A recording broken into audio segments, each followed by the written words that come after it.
अल्लाहुम्मा सल्लि अला मुहम्मद व अला आलि मुहम्मद कमा सल्लैता अला इब्राहीम व अला आलि इब्राहीम इन्नका हमीदुम मजीद। अल्लाहुम्मा बारिक अला मुहम्मद व अला आलि मुहम्मद कमा बारकता अला इब्राहीम व अला आलि इब्राहीम इन्नका हमीदुम मजीद। बच्चों, welcome to another session of O level biology ATP. और आज भी हम आपके साथ एक पास पेपर सेशन कंडक्ट करेंगे। आज जो पास पेपर मैं आपको करा रहा हूँ, शायद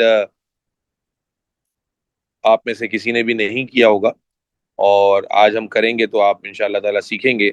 और मेरी नॉलेज में जो मेरे बहुत सारे बायोलॉजी पढ़ाने वाले दोस्त हैं, वो भी अभी तक बेचारे ये सोच रहे हैं कि पेपर कराना है कि नहीं कराना।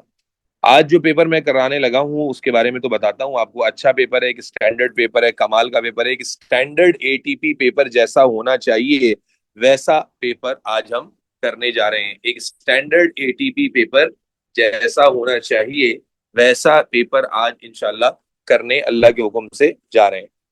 हाँ जी, मैं बिल्कुल, अगर आपको थका हुआ लग रहा हूँ तो सही लग रहा हूँ। असल में मैं रात भर से सोया नहीं हूँ, तो इस वक्त मेरा दिमाग बहुत ज्यादा थका हुआ है। और शदीद जो है वो उफ, है कुछ नॉट नॉर्मल, लेकिन बहरहाल the show must go on. ठीक है, तो उम्मीद करता हूँ कि आज आप सीखेंगे। ठीक है जी। अच्छा भाई, शुरू करते हैं। तो बेटा, जो पेपर आज हम करने जा रहे हैं अल्लाह के हुक्म से, ये पेपर कराने वाला करने वाले हम पहले बनने वाले हैं अल्लाह के हुक्म से। एंड ये पेपर कौन सा पेपर है? This is the paper, if you can see on the screen now, February March 2026। आज जो हम पेपर करने जा रहे हैं ये है पेपर हमारा February March 2026 का पेपर है, यानी मोस्ट रीसेंट पेपर। मैंने केमिस्ट्री में भी कराया था, थ्योरी का पेपर था। बायोलॉजी में भी थ्योरी के पेपर के टाइम पर बताया था कि फरवरी मार्च का पेपर आप करते हैं। तो इसीलिए मोस्ट रीसेंट पेपर अवेलेबल ये हम इंशाल्लाह ताला आज आपको कराने लगे हैं। ठीक है, कोशिश करेंगे कि तेजी से कराएं। ठीक है जी, उम्मीद करता हूं कि आप बेहतर परफॉर्म करेंगे। और वो क्वेश्चंस जो कि आपको बहुत, कल भी मैंने बताया था पास पेपर कराने के बाद कि 4-5 पेपर्स आपने लाजमी करने हैं, बाकी जो नोट्स हैं उनको अच्छे से पढ़ना है ताकि क्लैरिटी आपको हासिल हो जाए। सेकेंडली, इस बात का ध्यान रखना है पेपर करते हुए, देखो मैं तो आपको समझा के करा रहा हूँ, इसलिए मैं आपको एक एक चीज लाइन से बताता जा रहा हूँ। एग्जाम में जरूरी नहीं है कि आप लाइन से करें, एग्जाम में तो आप आगे पीछे करके भी कर सकते हैं। जो पार्ट आपका स्ट्रांग है उसे पहले कर लें, जो पार्ट आपका बाद में है उसे बाद में कर लें। Is this clear? तो भाई शुरू करें, शुरू करें अल्लाह का नाम लेकर। चले, शुरू करते हैं। कोशिश कर रहे हैं, बाद में आने वालों को गाइड कर दीजिएगा। मैं फिर से याद दिला देता हूँ बेटा, सारे क्वेश्चंस अटेम्प्ट करने होते हैं। डायग्राम्स को पेंसिल और ग्राफ को पेंसिल से बनाना होता है, बाकी सारा पेपर ब्लैक या ब्लू पेन से करना होता है। पेपर 40 मार्क का होता है जिसे आपने 1 आवर में कंप्लीट करना होता है। ठीक है जी, शुरू करते हैं। अच्छा जी, कहता है भाई कैटलेज। ओके, आपने पता है हाईलाइट करना है, इंपॉर्टेंट इन्फॉर्मेशन होती है। इन्फॉर्मेशन अगर आप ढंग से नहीं पढ़ेंगे तो आगे जाकर प्रॉब्लम होगी। Catalase is an enzyme, catalase enzyme का जिक्र बहुत दफा हो चुका है बायोलॉजी के अंदर। That catalyses the break down of hydrogen peroxide, break down of hydrogen peroxide to form water and oxygen. क्या कह रहा है भाई? कैटलेज एक एंजाइम है जो हाइड्रोजन पेरोक्साइड को ब्रेक डाउन करता है, ऐसा वो कह रहा है, वाटर और ऑक्सीजन में। ठीक है, एक मिनट होल्ड करना बच्चों। अस्सलाम वालेकुम जी मौलाना। वालेकुम सलाम जी मौलाना। ओके जी, बिस्मिल्लाहिर्रहमानिर्रहीम। दोबारा से शुरू करते हैं, टाइम को रीसेट कर लेते हैं। 5:10 हुए हैं, पेपर शुरू करने जा रहे हैं। एग्जामिनर ने पहले लाइन में क्या बताया? कैटलेज एक एंजाइम है, भूलना नहीं भाई, बाद में सवाल आता है आप लोगों का। एक एंजाइम है जो कि क्या कर रहा है बेटा? ब्रेक डाउन कर रहा है किसको? हाइड्रोजन पेरोक्साइड को वाटर और ऑक्सीजन में। Catalase is found in potato tissue. फिर उसने बताया कैटलेज कहाँ होता है? पोटैटो टिश्यू में होता है। तवज्जो रखें। The oxygen produce during the break down of hydrogen peroxide form the foam. जो ऑक्सीजन प्रोड्यूस हो रही है, देखो ट्रांसलेशन इज इंपॉर्टेंट। ऑक्सीजन जो प्रोड्यूस हो रही है वो किस फॉर्म में आ जाती है? वो क्या बना लेती है पोटैटो में? एग्जामिनर बता रहा है बेटा, मैं नहीं बता रहा, एग्जामिनर बता रहा है कि फोम बना लेती है। ठीक है, तवज्जो रखें बेटा। उसके बाद कहता है the height of the form can be use to measure the activity of the catalase. कि जो हाइट है फॉर्म की, इससे अगर हम मेजर कर लें तो इससे हमें कैटलेज की एक्टिविटी का अंदाजा हो जाएगा। Does this make sense? भाई जितना ज्यादा ऑक्सीजन बनेगी, भाई बताओ, जितना ज्यादा ऑक्सीजन बनेगी उतना ज्यादा फॉर्म होगा, उतनी ज्यादा हाइट होगी, उसको मेजर कर लेंगे। ये बात बिल्कुल क्लियर है? पोटैटो में कैटलेज है, कैटलेज हाइड्रोजन पेरोक्साइड को ब्रेक डाउन करता है जिससे ऑक्सीजन बनती है जो कि फोम की शक्ल में आ जाती है। A student investigated how the surface area of the potato, क्या चीज, surface area of the potato tissue affects the activity of catalase, affects the activity of catalase. The student was provided with 3 cubes of potato tissue, ठीक है, 3 cube दे दिए, each cube was 1 centimeter by 1 centimeter by 1 centimeter in a size as shown in figure 1.2 1.1. The total surface area of each cube potato was 6 centimeter square, ठीक है, total कितना था भाई, 6 centimetre square का area है यहां पर, ठीक है, ये सब उसने बताया है। कितने क्यूब है हमारे पास, 3 क्यूब्स हैं, ठीक है, ऐसे हमारे पास 3 क्यूब्स हैं। अच्छा, उसके बाद क्या करता है, the student use this method. अब क्या मेथड यूज किया देखो बेटा, मैंने बताया था कि स्टूडेंट का मेथड हमेशा जिक्र किया हुआ होता है उसने। स्टूडेंट यूज दिस मेथड, कहता है भाई लेबल 3 टेस्ट ट्यूब 1 2 3 1 2 एंड 8, 1 2 और 8 3 टेस्ट ट्यूब्स का जिक्र हो रहा है। भाई डायग्राम अगर बना लेंगे तो आपको अंडरस्टैंडिंग में फायदा होगा, क्योंकि बहुत सारे बच्चे हमारे बहुत प्यारे बच्चे हैं, वो बार बार भूल जाते हैं कि कर क्या रहे हैं। तो बेटा उसने क्या किया है बच्चों, बात समझ में आ रही है, 3 टेस्ट ट्यूब ले लिए, एक को लेबल किया है 1, है भाई, एक को लेबल किया है 1, एक को 2 और एक को 3 नहीं बल्कि 8 लेबल किया हुआ है, ठीक है जी, 8 लेबल किया हुआ है। आगे put 10 cm³ of hydrogen peroxide, सब के अंदर क्या डाला है उसने, 10 cm³ डाला है, क्या यानी इक्वल वॉल्यूम डाला है, क्या, हाइड्रोजन पेरोक्साइड का। क्यों भाई हाइड्रोजन पेरोक्साइड क्यों डाला होगा, हाइड्रोजन पेरोक्साइड ही को तो ब्रेक डाउन करना है ना, यस और नो, है भाई, हाइड्रोजन पेरोक्साइड ही को तो ब्रेक डाउन करना है, यस और नो। कितना डाला है बेटा, 10 cm³ डाला है, 10 cm³ डाला है, 10 cm³ डाला है, यहां तक क्लियर है। Okay, put one of the cubes in of potato in test tube, put one of 3 cube बनाए थे, एक क्यूब को कहां डाल दिया है बेटा, टेस्ट ट्यूब 1 में, जिसका एरिया उसने बताया था कितना है, 6 सेंटीमीटर स्क्वायर है। जहन में रखें इन्वेस्टिगेशन वो किस चीज की कर रहा है, सरफेस एरिया और एक्टिविटी ऑफ कैटलेज की। अच्छा, थ्योरेटिकली आपको मालूम है सरफेस एरिया बढ़ेगा तो एक्टिविटी तेज होगी, स्लो डाउन हो जाएगी, what do you think, what is the concept, theoretical concept, what is the theoretical concept, surface area बढ़ेगा तो एक्टिविटी बढ़ जाएगी, यू नो दैट ऑलरेडी, ठीक है जी। आगे चलो, अब कहता है put one of the remaining cubes of potato on to white tile. अब देखो 3 क्यूब थे, एक तो यहां डाल दिया उसने, एक यहां पर डाल दिया। अब जो कहता है one of the remaining cube, जो दो बचे हैं उनमें से जो एक बचा हुआ है उसे व्हाइट टाइल पे रखा। Use the ruler and scalper, scalpel याद है ना, नाइफ को कहते हैं, जो सर्जिकल नाइफ होता है, and scalpel to measure and cut the cube of the potato as shown in figure 1.2. This will make two equal size pieces. The total surface area of two pieces is 8 centimeter square. अब देखो उसने क्या किया, ये दिखाया हुआ है, जो दूसरा पीस था, अब देखो ना, उसको अलग अलग सरफेस एरिया क्रिएट करना था, तो पहले वाले के अंदर तो 6 सेंटीमीटर स्क्वायर का सरफेस एरिया था। अब दूसरे वाले के अंदर क्या हुआ बच्चों, कि उसने ये क्यूब लिया जो 1 centimetre bye 1 centimetre bye 1 centimetre का था, और वो कह रहा है कि उसको ऐसे करके व्हाइट टाइल पे रख के काट लिया है, तो इसके 2 पीसेस बन जाएंगे, यस और नो, 2 पीसेस बन जाएंगे, यस। और इसका टोटल सरफेस एरिया वो कह रहा है कितना है भाई, 8 सेंटीमीटर स्क्वायर है total surface area. Is this clear, ये सारी बातें उसने बताई। देखो पहले सरफेस एरिया 6 था, पहले सरफेस एरिया 6 था, अब 8 हो गया, सरफेस एरिया बढ़ाया है बच्चों, सरफेस एरिया बढ़ा बच्चों, यस और नो। तो यही है ना कि सरफेस एरिया का इफेक्ट स्टडी करना है तो अलग अलग सरफेस एरिया क्रिएट करना है। आगे चलो, put both pieces of potato from step 4 into test tube 2। अब ये जो दोनों पीसेस बने हैं, ये जो दोनों पीसेस बने हैं, इनको कहां डाल दिया बेटा, टेस्ट ट्यूब 2 में डाल दिया, यानी यहां पर हमने डाल दिया 8 सेंटीमीटर स्क्वायर वाले पीसेस को। इज दिस क्लियर बच्चों, 8 सेंटीमीटर स्क्वायर वाले पीसेस को। उसके बाद मेरे बच्चों फिर आगे चलते हैं, कहता है पुट द रिमेनिंग क्यूब, अभी एक क्यूब बच गया था भाई, टोटल 3 क्यूब थे, भूले तो नहीं हुए, एक क्यूब अभी भी बच गया था, उस एक क्यूब को व्हाइट टाइल पे रखा। Use the ruler and scalper, scale लिया और स्कैल्पर लिया to measure and cut the cube of potato as shown. This will make 8 equal size cube, एक क्यूब के 8 इक्वल टुकड़े कर लिए, एक क्यूब के 8 इक्वल टुकड़े कर लिए, जैसा कि उसने डायग्राम में दिखाया हुआ है। यहां कट लगाया, यहां कट लगाया, यहां कट लगाया, और 8 पीसेस कर लिए। और ये आपको एक पीस का जो डायमेंशन है वो 0.5 सेंटीमीटर दिया हुआ है, ठीक है जी।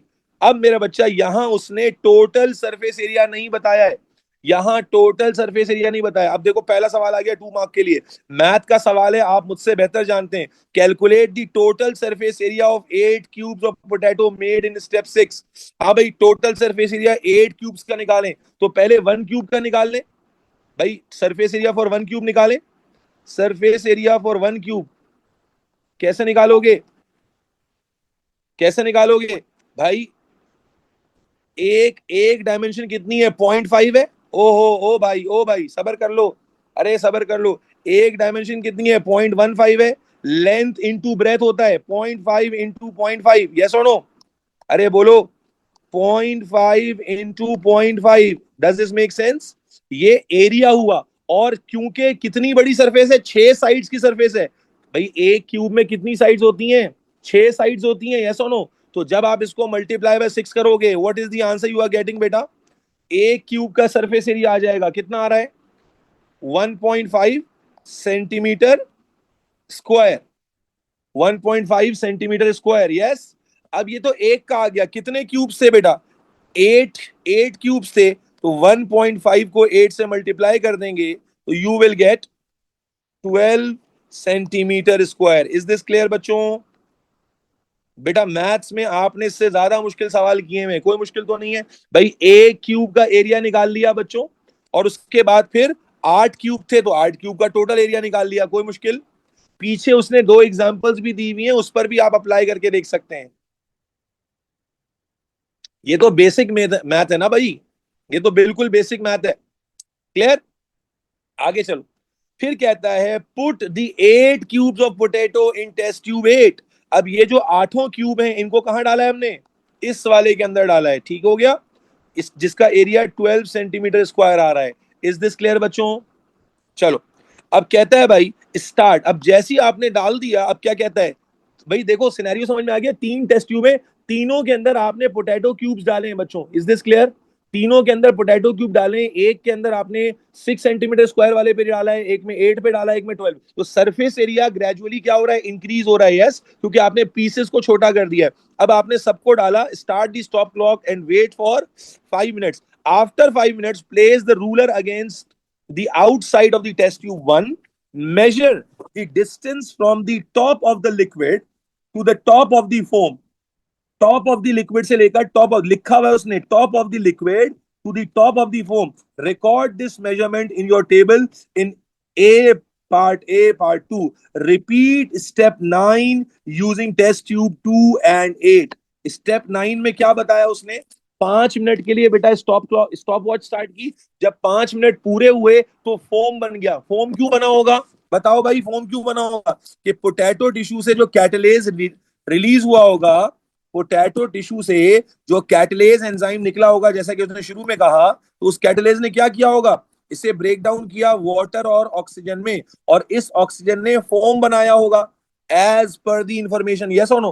तो अब वो क्या कह रहा है, 5 मिनट के बाद आपने स्केल लेना है, और कौन सा डिस्टेंस मेजर करना है भाई, टॉप ऑफ द लिक्विड से लेकर टॉप ऑफ द फोम तक। रिपीट, और यहां डायग्राम दी हुई है, देखो ये डीवी डायग्राम, ये टेस्ट ट्यूब 1, ये टेस्ट ट्यूब 2, ये टेस्ट ट्यूब 8। देखो इसमें एक पीस है, इसमें 2 पीसेज हैं, इसमें 8 पीसेज हैं। Is this clear? और आपको टॉप ऑफ द लिक्विड से टॉप ऑफ द फोम तक का डिस्टेंस मेजर करना है। क्या बिल्कुल सिंपल बात है? और prepare a table and record the result. अब देखो कल मैंने सवाल कराया था, उसमें टेबल बना हुआ था, अब टेबल पूरा खुद बनाना है, और टेबल बनाने में मार्क्स बेटा कटने नहीं चाहिए। आए समझाता हूं। डिस्टेंस कौन सा मेजर करना है बेटा, ये क्लियर है? आपको डिस्टेंस कौन सा मेजर करना है बच्चों, ये क्लियर है? ये टॉप ऑफ द लिक्विड से लेकर टॉप ऑफ द फोम तक का डिस्टेंस, यस और नो? रूलर रख के, अब देखो मैं स्क्रीन पे मेजर करूंगा तो जाहिर है आगे पीछे होगा, क्योंकि जूम इन जूम आउट करने से फर्क पड़ता है, लेकिन पेपर पे तो बिल्कुल ठीक हो जाएगा। टॉप ऑफ द लिक्विड से लेकर टॉप ऑफ द फोम तक का डिस्टेंस मेजर करना है, ऐसा वो कह रहा है। आए जरा रूलर रख के मैं स्क्रीन पर मेजर करने की कोशिश करता हूं कि कितना डिस्टेंस है। लेट मी यूज रूलर। बेटा ये बात समझ में आ गई? देखो सारी बातें उसने बताई हुई हैं, कोई रॉकेट साइंस बोलो नहीं है। अगर मैं देखो यहां 0 रखूं, कितना डिस्टेंस बन रहा है ये? अब मसला ये कि जूम इन जूम आउट करने से मेरा डिस्टेंस चेंज हो जाएगा ना, तो इसलिए आपके सामने जब पेपर होगा तो आप एक्यूरेट मेजरमेंट ले लेंगे। Is this clear? ओहो बोलो भाई, ये कितना डिस्टेंस बन रहा है? कैन यू ऑल रीड, कितनी हाइट बन रही है बेटा ये? Can you all read this height? 0 को अगर मैंने वहां रखा है तो दिस इज 0.5, 0.6, 0.75। 0.78, 0.7 और 8 के दरमियान में आ रहा है। तो अगर मैं बहुत एक्यूरेटली रीड करूं तो this seems to be 0.75 centimetre. Yes और नो बच्चा, यस और नो। अच्छा, उसके बाद आगे चलें। इसी इसी इसी इसी जो है ना जूम इन पर मैं दूसरी हाइट भी ले लेता हूं। Can you read this now? This seems to be 1.9 to me. Yes और नो बेटा? 1.9 सेंटीमीटर। Yes, okay. एंड इसी उस पर मैं ये वाली हाइट भी ले लेता हूं। This seems to be 2 point, yes please, 2.1335, 2.35। बेटा मेजरमेंट को लेकर तो मसला नहीं है ना, मैंने सेम मैग्निफिकेशन पे ले लिया, I mean same zoom in पे ले लिया ताकि गड़बड़ ना हो। हाइट मेजर कर ली, आप देख रहे हो जितना ज्यादा हम सरफेस एरिया बढ़ा रहे हैं हाइट बढ़ रही है, ज्यादा फोम प्रोड्यूस हो रहा है। Can you all see that? Can you all see? अब prepare a table and record the result. अब टेबल बनाना है तो बेटा टेबल बना लेते हैं, बहुत आसान सा टेबल है। 4 नंबर मिलेंगे टेबल बनाने के, 4 नंबर मिलेंगे बेटा। टेबल में क्या क्या आएगा? ये क्या है? 3 टेस्ट ट्यूब्स है, तो यहां पर हम लेबल कर लेंगे टेस्ट ट्यूब्स। पहला कॉलम आ जाएगा क्या बेटा? टेस्ट ट्यूब्स का। यस और नो? टेस्ट ट्यूब 1 है, टेस्ट ट्यूब 2 है, टेस्ट ट्यूब 8 है। यस। अच्छा भाई, फिर इन टेस्ट ट्यूब में फर्क क्या आ रहा है? टोटल सरफेस एरिया का फर्क आ रहा है बच्चों। यहां टोटल सरफेस एरिया कितना था? Total surface area of cubes. और याद रखें, मैंने आपको पहले भी बताया था कि जब भी आप टेबल बनाते हैं यूनिट टेबल पे लिखते हैं। रिमेंबर, यूनिट टेबल पे लिखते हैं, भूले तो नहीं हो? यूनिट टेबल पे लिखते हैं। और फिर हमने क्या मेजर की है बच्चों? Height of the form measure की है। यस और no? Height of form measure की है। और ये कितने में, किस में मेजर की है? सेंटीमीटर में। बोलो बेटा, ये किस में मेजर की है? सेंटीमीटर में। बेटा 4 नंबर में नंबर कटना नहीं चाहिए भाई। Test tube 1 to 8 total surface area था, इस वाले में कितना था भाई? 6 था। अब जब मैंने ऑलरेडी ऊपर यूनिट लिख दिया है तो क्या मैं यहां पर दोबारा यूनिट लिखूंगा बच्चों? नहीं लिखूंगा। 6 था, यहां पर 8 था, यहां पर 12 था। हाइट कितनी कितनी आ रही थी भाई? पहले वाले में लिया हमने 0.75 सेंटीमीटर, दूसरे वाले में आ रही थी 1.9, और तीसरे वाले में 1.9 and 2.35।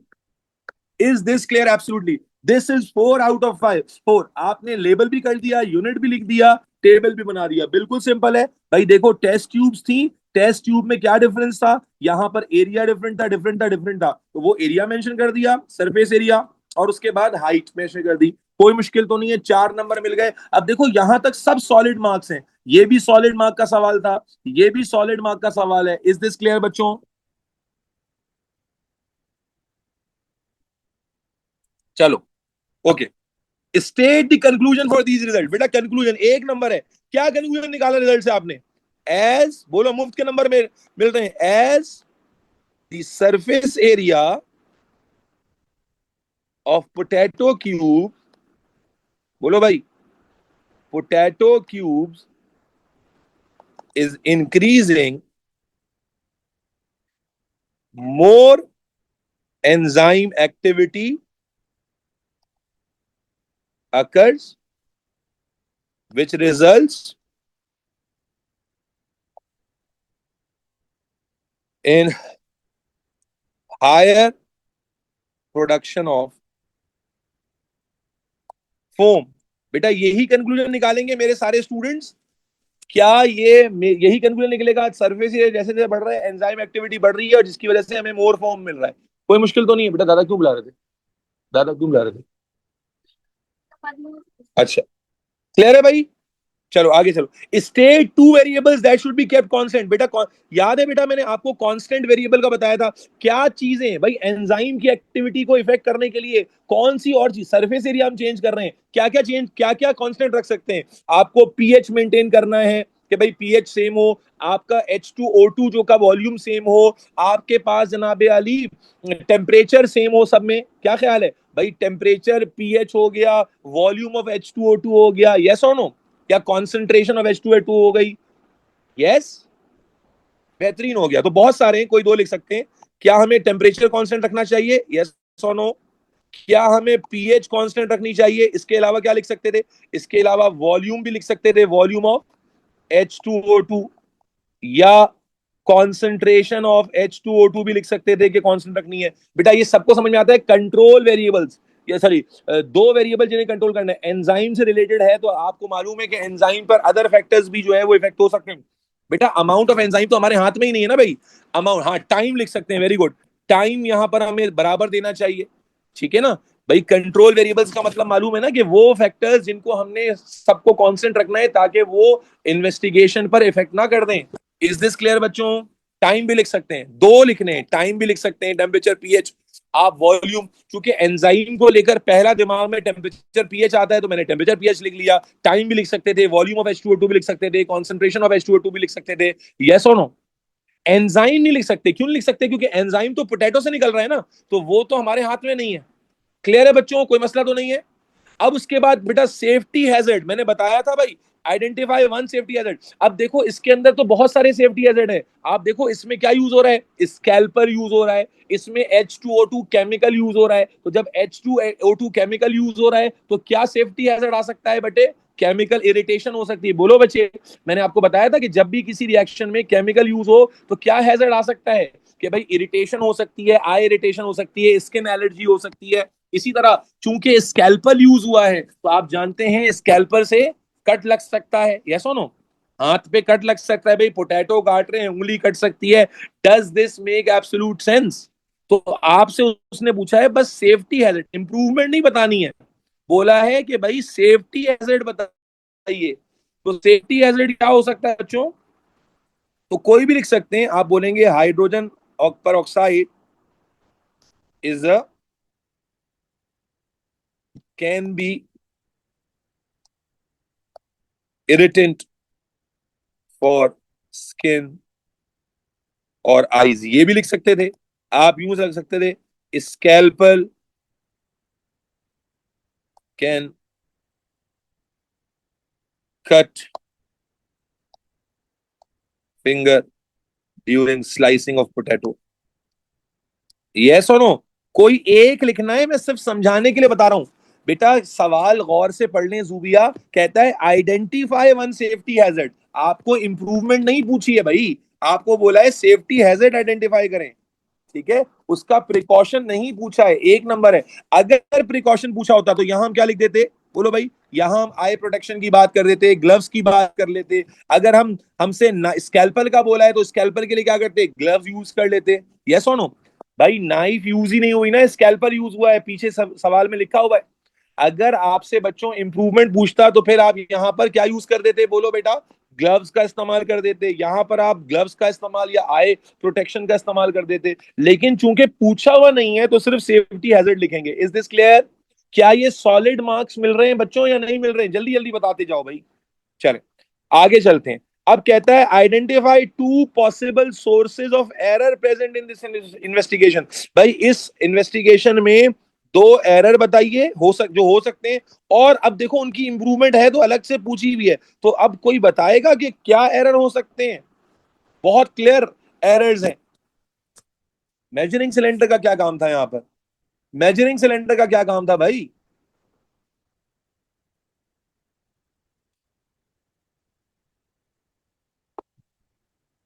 Ji, parallel x error हो सकता है। Very good. चूंकि आपने जनाब आली बिल्कुल हाइट को मेजर करना है तो पहली चीज जो हो सकती है वो पैरेलल एक्स एरर हो सकता है। और पैरेलल एक्स एरर क्यों हो सकता है? कि भाई आपने अपने आई लेवल को अगर फोम के लेवल पर बिल्कुल नहीं रखा तो आप हो सकता है रीडिंग गलत रीड कर लें। पैरेलल एक्स एरर को सबको पता है ना, जब भी आपको कोई रीडिंग लेनी होती है तो आप अगर अपनी हाइट को ऊपर या नीचे करके ले रहे हैं और उस सेम लेवल ऑफ आई पर नहीं है तो इसका मतलब ये है कि उस रीडिंग में मेजरमेंट मिस्टेक आ सकती है। यस और नो? इसी तरह मेरे बच्चे आप यहां रूलर यूज कर रहे हैं और रूलर जो है वो सेंटीमीटर में होता है या मिलीमीटर में होता है, और दोनों सूरतों में मेजरमेंट को लेकर भी एरर आ सकता है या नहीं आ सकता भाई? मेजरमेंट रूलर से कोई मेजरमेंट बहुत एक्यूरेट तो नहीं होती ना। इसी तरह जब स्लाइस कट किए हैं तो स्लाइस कट करते हुए भी हो सकता है कि कोई एक आध स्लाइस में ऊपर नीचे हो जाए डायमेंशन, है ना? भाई हाथ से कट कर रहे थे ना रख के, तो हो सकता है कि भाई जरा सा मिलीमीटर्स में ऊपर नीचे हो जाए एक दूसरे slices, that could be another error.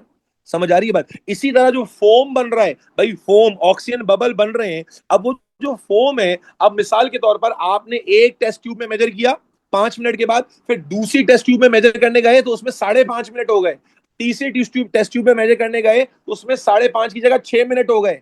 समझ आ रही है बात? कि भाई तीन टेस्ट ट्यूब में अगर आपने फोम की हाइट को मेजर करना है तो तीनों में एग्जैक्टली 5 मिनट के बाद करना है। अगर मैंने एक में मेजर किया 5 मिनट के बाद, फिर मैं दूसरे में जब मेजर करने जाऊंगा तो 5 मिनट के ऊपर टाइम गुजर चुका होगा ना।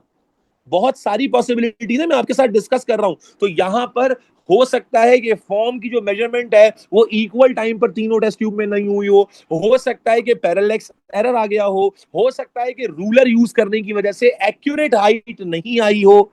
यस और नो? बोलो भाई। मल्टीपल सोर्सेज हैं या नहीं है बेटा? फिर पोटैटो के स्लाइस बिल्कुल एग्जैक्टली सेम ना हुए हो तो मल्टीपल है, कोई दो लिखने, ठीक है? तो मैं यहां पर आपके साथ डिस्कस कर लेता हूं। नंबर वन, पैरेलैक्स एरर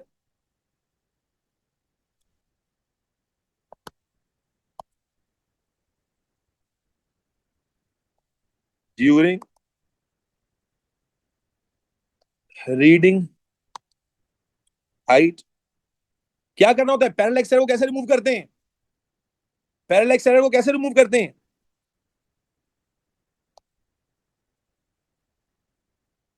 बोलो भाई, कैसे रिमूव करते हैं? आई लेवल क्या? Very good. Keep your eye level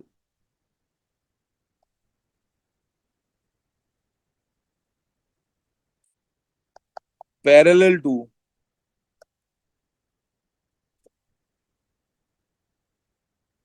top layer of liquid. Yes. अच्छा, इसके अलावा क्या लिख सकते थे भाई? मैंने आपको बताया कि पोटैटो स्लाइसेस में नॉट बी एग्जैक्टली इक्वल। तो यहां पर मैं एक इजाफी इंफॉर्मेशन देता हूं, आपने नाम सुना होगा, पता नहीं अगर स्कूल में पढ़ा है, पोटैटो बोरर का नाम सुना है? Potato borer. पोटैटो बोरर इस तरह की टी शेप करके डिवाइस होती है, ऐसे टी शेप करके होती है, पोटैटो बोरर कहते हैं इसको। ऐसे पोटैटो के अंदर घुसाते हैं और घुसाकर बिल्कुल बिल्कुल एक ही डायमीटर का स्लाइस निकाल लेते हैं, इसको पोटैटो बोरर कहते हैं। पोटैटो बोरर, पोटैटो में बोर करने के लिए।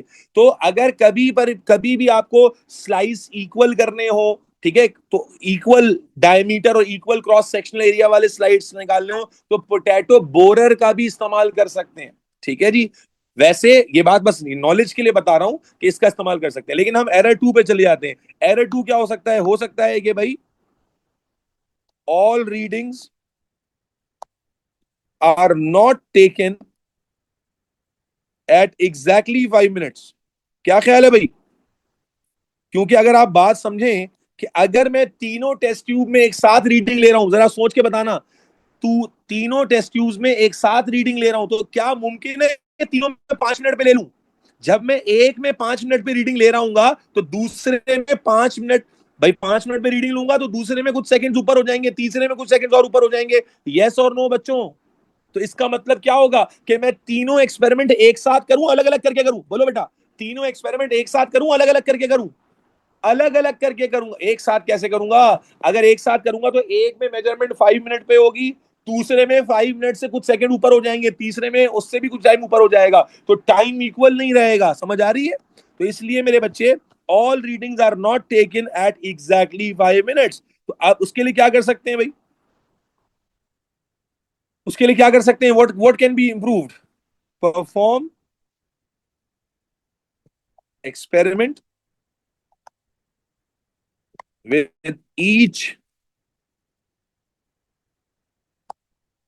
sample separately and take all readings at exactly 5 minutes. Is this clear बच्चों? Everybody good to go? बेटा, अगर मेरे सामने तीन तरह के तीन तरह के टेस्ट ट्यूब्स मौजूद थे।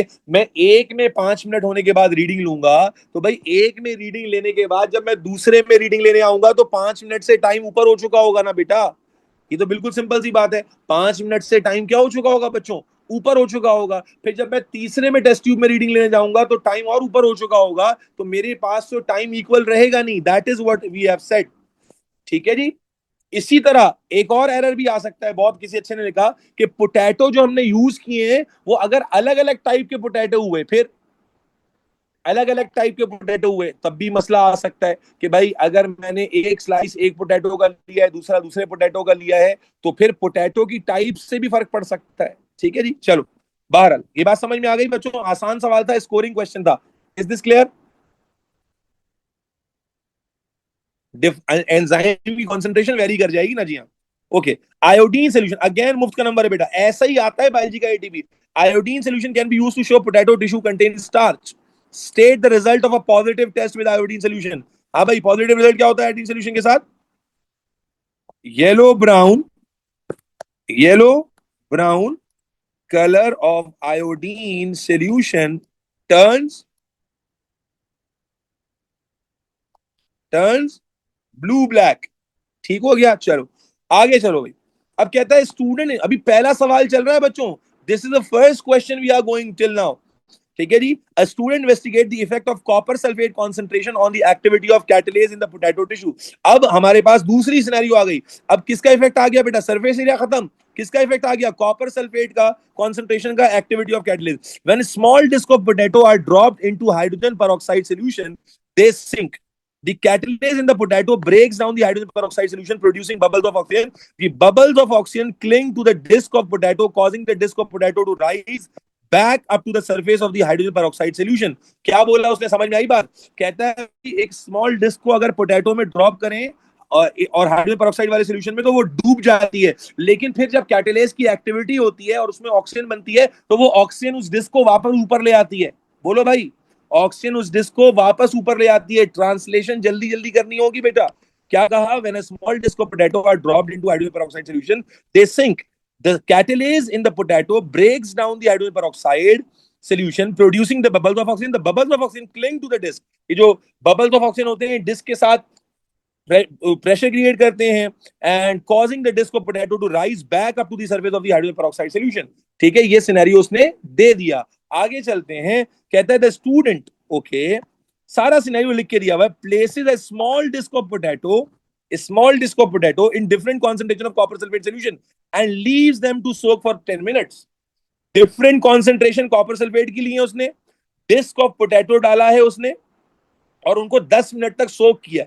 Drop the soak disc of potato. अब ये जो कॉपर सल्फेट में सोक डिस्क है बच्चों, are you all with me? जो कॉपर सल्फेट में सोक डिस्क हैं, इन्हें हाइड्रोजन पेरोक्साइड सॉल्यूशन में डाला। Measure the time taken for the disc of potato to reach the surface of the hydrogen peroxide solution. और फिर क्या मेजर किया बच्चों? क्या मेजर किया इस बार? मेजर किया time taken for the disc of the potato to reach the surface. आपको कॉन्सेंट कॉपर सल्फेट की अलग अलग कॉन्सेंट्रेशन में डिस्क को सोक किया और फिर इस सोक डिस्क को हाइड्रोजन पेरोक्साइड वाले सॉल्यूशन में डाला और ये देखा कि कौन सी डिस्क कितनी जल्दी ऊपर आ रही है। What is the theoretical background? जिसमें ऑक्सीजन तेज बनेगी, जल्दी से बताओ, जिसमें ऑक्सीजन तेज बनेगी उसमें डिस्क जल्दी ऊपर आएगी देर से ऊपर आएगी? बोलो। जिसमें ऑक्सीजन तेज बनेगी उसमें टाइम ज्यादा होगा कम होगा? जिसमें ऑक्सीजन तेज बनेगी उसमें टाइम कम हो जाएगा। ठीक हो गया। ओके। अब कहता है स्टेट, बहुत ही सिंपल सवाल। देखो ना, डिस्क्रिप्शन पढ़ने के बाद सवाल तो आसान है ना यार। अब डिस्क्रिप्शन तो पढ़ो। State the dependent and independent variable. भाई डिपेंडेंट वेरिएबल कौन है? जो मेजर करते हैं। क्या चीज मेजर करते हैं? आपको बताया था व्हाट इज डिपेंडेंट वेरिएबल, जो मेजर करते हैं। भाई इसमें नंबर नहीं कटने चाहिए। क्या मेजर कर रहे हैं? Time taken for the disc, यहां से उठा लो, of potato to reach surface of hydrogen peroxide solution. क्या ख्याल है भाई? यही मेजर कर रहे हैं। बोलो बेटा। And what is independent variable? जो चेंज कर रहे होते हैं। बेटा बताइए क्या चीज हम चेंज कर रहे हैं? जल्दी से बताओ बेटा। बड़े नाशुक्र हो, तुमसे सवाल हो रहा है, इस पर कोई बच्चा शुक्र अदा नहीं कर रहा। बस यही रोना गाना डाला हुआ है। 4:20 पे तो स्टार्ट किया, अभी 20-22 मिनट तो हुए भाई। 5:20 पे, सॉरी 5:20 पे तो स्टार्ट किया, 20 मिनट हुए, 20 मिनट में तुम्हारी खटिया खड़ी हो गई है। शर्म नहीं आ रही तुम लोगों को? अच्छा भाई तवज्जो रखो। इंडिपेंडेंट वेरिएबल क्या है भाई? इंडिपेंडेंट वेरिएबल क्या है? Concentration, very good. Concentration of क्या? किसकी कॉन्सेंट्रेशन बेटा? Copper sulphate solution. बेटा डिपेंडेंट इंडिपेंडेंट वेरिएबल में कोई मुश्किल तो नहीं है बच्चों? चलो आगे चलो। State suggest a suitable control experiment. Control variable नहीं बेटा, कंट्रोल एक्सपेरिमेंट। क्या सर ने आपको कंट्रोल एक्सपेरिमेंट पढ़ाया था? सर ने क्या बताया था? कंट्रोल एक्सपेरिमेंट में हम क्या करते हैं? इंडिपेंडेंट वेरिएबल को, बोलो, इंडिपेंडेंट वेरिएबल को क्या करते हैं? रिमूव कर देते हैं। क्या मतलब? कि भाई इंडिपेंडेंट वेरिएबल क्या था? Concentration of copper sulphate. इसका मतलब एक ऐसा सिस्टम बनाएंगे जिसमें कॉपर सल्फेट नहीं लेंगे, उसकी जगह क्या ले लेंगे? कॉपर सल्फेट की जगह क्या डाल देंगे? डिस्टिल वाटर डाल देंगे। यस और नो? क्या ख्याल है बेटा? बात समझ में आ रही है? कुछ नहीं, नहीं कुछ तो डालेंगे ना भाई। आपको बताया था कंट्रोल एक्सपेरिमेंट वाले लेक्चर में, जहां एक्सपेरिमेंटल प्लानिंग सिखा रहा था, मुझे उम्मीद है कि कोई चवल नहीं मारेगा। वहां पर आपको बताया था कि कंट्रोल एक्सपेरिमेंट वो एक्सपेरिमेंट होता है जहां पर आप इंडिपेंडेंट वेरिएबल हटा देते हैं। अब इंडिपेंडेंट वेरिएबल हटा देने का मतलब क्या है? कॉपर सल्फेट में सोक नहीं करेंगे, आप एसिड डाल दें या वाटर में, सिंपल डिस्टिल वाटर में डिप करके सोक करके डाल दें, ठीक है, कॉपर सल्फेट हटा देना है।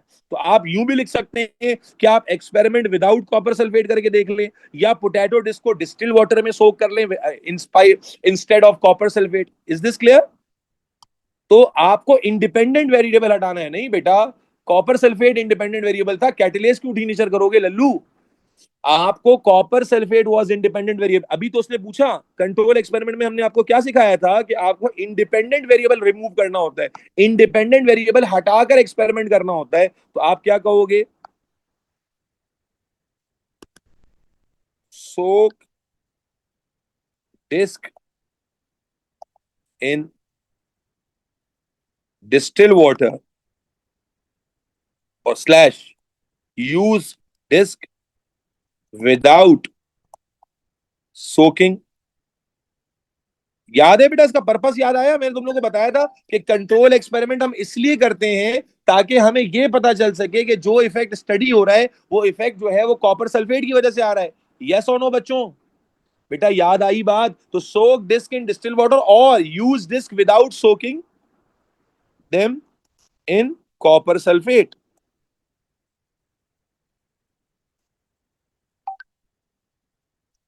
बात समझ में आ गई कि एक एक्सपेरिमेंट हम ऐसा करेंगे बच्चों, एक एक्सपेरिमेंट हम ऐसा करेंगे जिसमें हम जो डिस्क यूज करेंगे या तो उसे पानी में सोक कर देंगे या कॉपर सल्फेट में सोक करके नहीं डालेंगे। इज दिस क्लियर बच्चों? अच्छा, बार बार एक बच्चा कह रहा है कि कैटेलेस कैटेलेस की बात कर रहा है। भाई कैटेलेस का यहां पर कोई रोल नहीं है। कैटेलेस पर बात क्यों कर रहे हो आप लोग?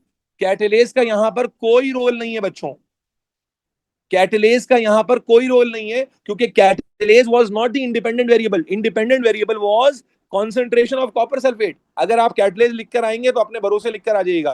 क्लियर है बच्चों? ओके, अभी भी सवाल कंप्लीट नहीं हुआ, अब आ गया ग्राफ।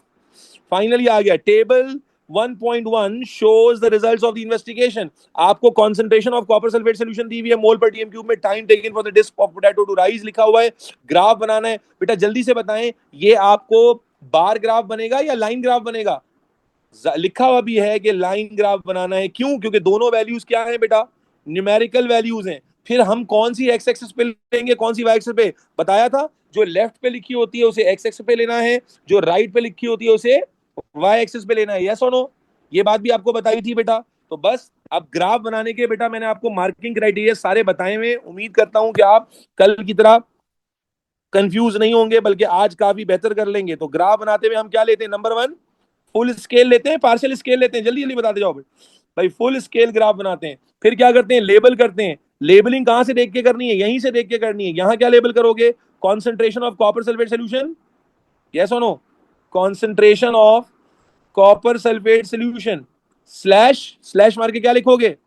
मोल पर डीएम क्यूब। यस और नो बच्चे? Mole per dm cube, everybody? Yes. और यहां क्या लिखोगे बेटा? Time taken for the disc of potato to rise. Time taken बेटा, कोई मुश्किल तो नहीं है, for disc of potato to rise और यहाँ क्या है, यूनिट पर सेकंड। अगर आप देखें यूनिट यहाँ सेकंड्स में है। इज दिस क्लियर बच्चों? बेटा जल्दी से बता दो, क्लियर है भाई?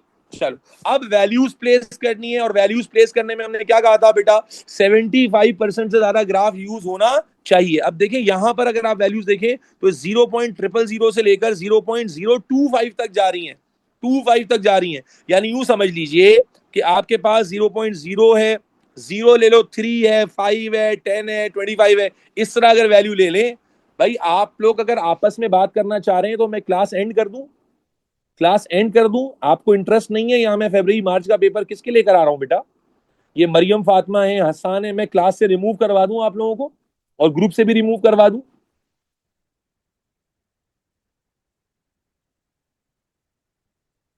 अगर आपको इंटरेस्ट नहीं है और आपको अपना रोना गाना करना है तो मोस्ट वेलकम, आप क्लास में ना आए बेटा। बहुत सारे बच्चे नहीं है, आप भी नहीं हो, क्या जरूरत है भाई? ठीक है जी। तो मेरे बच्चे अब आप आ जाए बेटा, 25 तक जाना है। अगर मैं यहां लूं 5, 10, 15, 20, 25 हो जाएगा?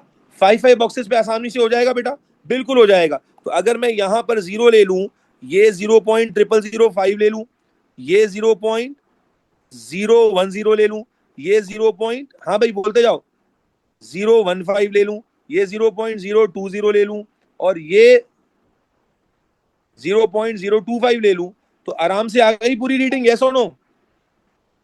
बोलो बेटा, ये आराम से पूरी रीडिंग आ रही है everybody? 0.025 will be the last reading, ये वाली रीडिंग होगी 0.025। यस एवरीबडी, ये स्केल बिल्कुल क्लियर है। एक बॉक्स यहां ले लिया हमने, 5, 10, 15, 20, 25। बहुत सिंपल है बच्चों, बिल्कुल सिंपल है। आपने यहाँ ऐसे मार्कर्स लगा दिए, ये रीडिंग्स लिख दी, ये स्केल लेबल हुआ हुआ है, कोई मुश्किल तो नहीं है। स्केल के लिए साइड में जगह नहीं मिल रही तो नीचे ले आता हूं मैं इसको, ताकि नजर तो आए। ये यहां पर हमने लिख लिया। इज दिस क्लियर बच्चों? आपको सारी बातें पता है, क्राइटेरिया आपको सिखाया गया है बच्चों, गलती नहीं करनी है। अच्छा फिर आ जाए वाई एक्सिस पे। अब वाई एक्सिस पे आप देखें तो 5 से लेकर 190 तक जाना है भाई, 5 से लेकर 190 तक, तो ये वैल्यू काफी ज्यादा है। यानी हमें 200 तक का सोचना है। तो अगर मैं यहां ले लूं फॉर एग्जाम्पल 50, 50, 100, अगर 50, 100 के हिसाब से लूं फिर तो बहुत कम होगा। 50, 100, 150 और 200, ये तो बहुत ही कम हो गया। हाँ अगर ऐसे ले रहे 50, 100, 150, 200 तो सही है, बोलो भाई? या 25 के हिसाब से ले लो, बिल्कुल ठीक है। 25, 50, 75, 100, 125, 150, हाँ भाई बोलो बेटा। 150, फिर उसके बाद 175 और फिर 200। 70% से ज्यादा ग्राफ आराम से यूज हो रहा है, बिल्कुल यूज हो रहा है। तो आप इसको ऐसे लेबल कर लो भाई कि ये हमारे पास हो गया 50, ये हमारे पास हो गया 100 सेकेंड्स हैं, ठीक है, ये हमारे पास हो गया 150 और ये हमारे पास हो गया 200। इज दिस क्लियर बच्चों? Everybody good to go? 25 लिख तो लिख लेना बेटा दरमियान में, वो स्केल तो सेम ही रह रहा है ना दोनों पे, क्या बच्चों वाली बातें कर रहे हो यार? ये 75, अगर 25 के हिसाब से तो रीडिंग लिखने का फर्क है ना भाई।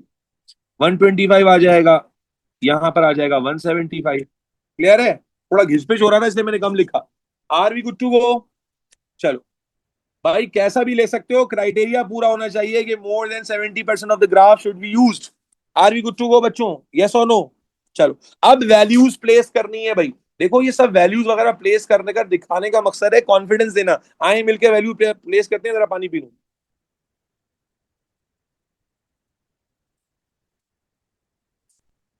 अल्हम्दुलिल्लाह। चलो भाई, पहली वैल्यू क्या थी भाई? 0.005 पे वैल्यू, सॉरी सबसे पहले 0.000 पे थी। सबसे पहली वैल्यू तो यहीं पर थी 0.000 पर। कितनी वैल्यू थी भाई? The first value was 5। हाँ भाई, अगर ये 25 है बच्चों, अगर ये 25 है तो फर्स्ट वैल्यू 5 क्या होगी? ये वैल्यू होगी, यस और नो? भाई 5, 10, 15, 20, 25, यस। अच्छा दूसरी वैल्यू 0.005 पे कितनी है? 45। कैन यू ऑल काउंट 45 बच्चों? तो 45 would be this value, yes, 45 would be this value. Ninth box, very good. उसके बाद फिर कौन सी वैल्यू है? बस बच्चों वाले नंबर है 70। 70 आ गया, 70, 70 would be this value, yes, 14 box. भाई वैल्यूज प्लेस करने में तो कोई गड़बड़ नहीं है। चलो आगे चलते हैं। उसके बाद है 120 और फिर 190। 120 कहां आ जाएगा? 120 would be this value and 190 would be this value. Can you see के कोई कर्व बन रहा है? बिल्कुल बन रहा है। यस और नो? Kind of. भाई वैल्यू समझ में आ गई बच्चों? किसी को वैल्यू प्लॉट करने में तो मसला नहीं है? किसी को वैल्यू प्लॉट करने में तो मसला नहीं है? उम्मीद है नहीं होगा। एक पॉइंट टच नहीं होगा। हाँ तो नहीं हो, बायोलॉजी में इतना मसला नहीं है भाई, भले ना हो। तो अगर मैं यहाँ एक रफ कर्व बना के देखूं तो ये इस तरह करके बनेगा। यस और नो? यस और नो बच्चा? ठीक है जी, चल इसको बना लेते हैं।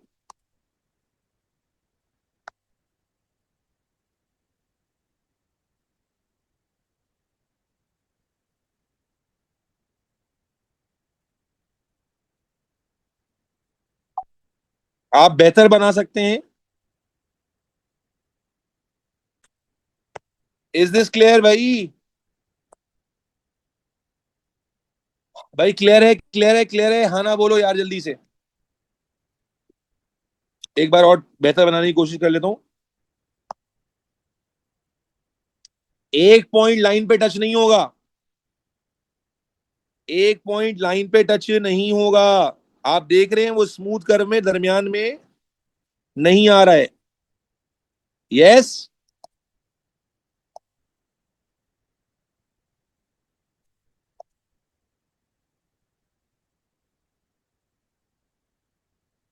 ओहो।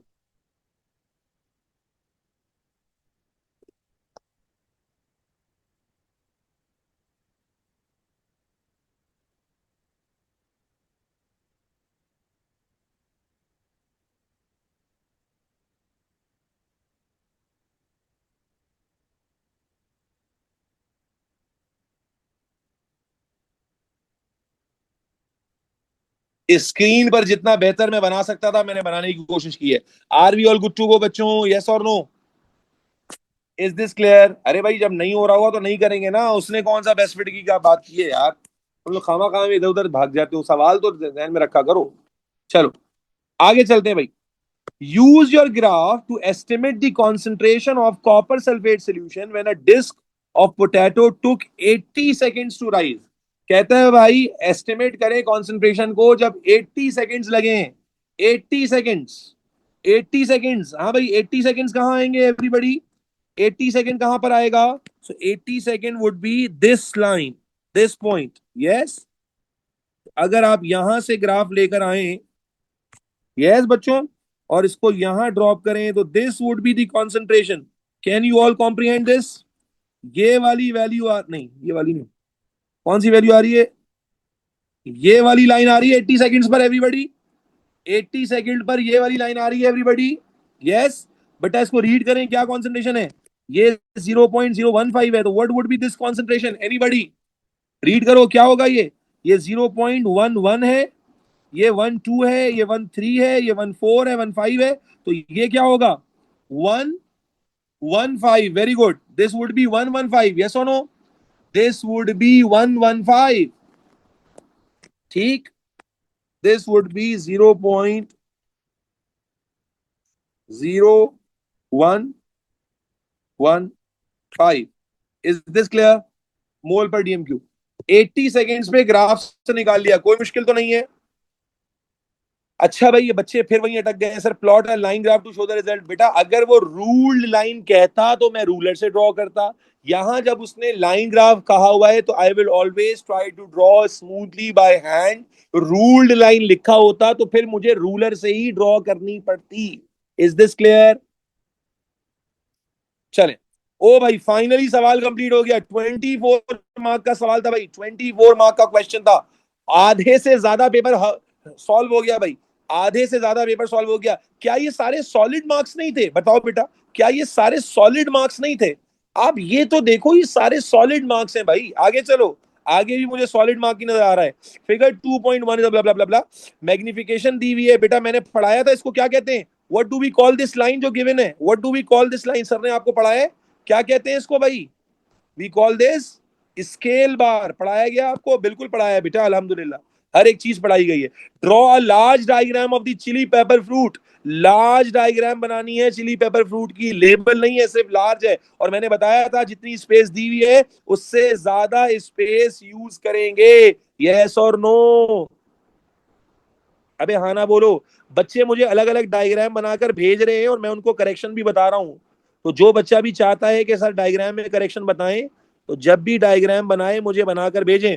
बेटा मैंने मार्किंग क्राइटेरिया बताया हुआ है, उस मार्किंग क्राइटेरिया को फॉलो करना है। क्या था मार्किंग क्राइटेरिया, रिमेंबर? कि डायग्राम का size should be large enough, there should not be discontinuous lines. और जनाबे आली, कुछ याद आ रहा है या नहीं आ रहा है कि व्हाट वाज द क्राइटेरिया जो हमने आपके सामने डिस्कस किया था? भाई किसी को याद है?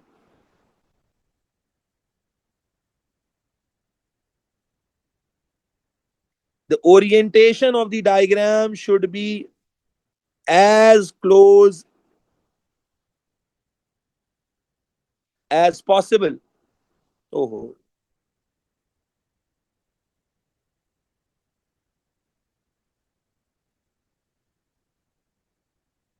the orientation of the diagram should be as close as possible.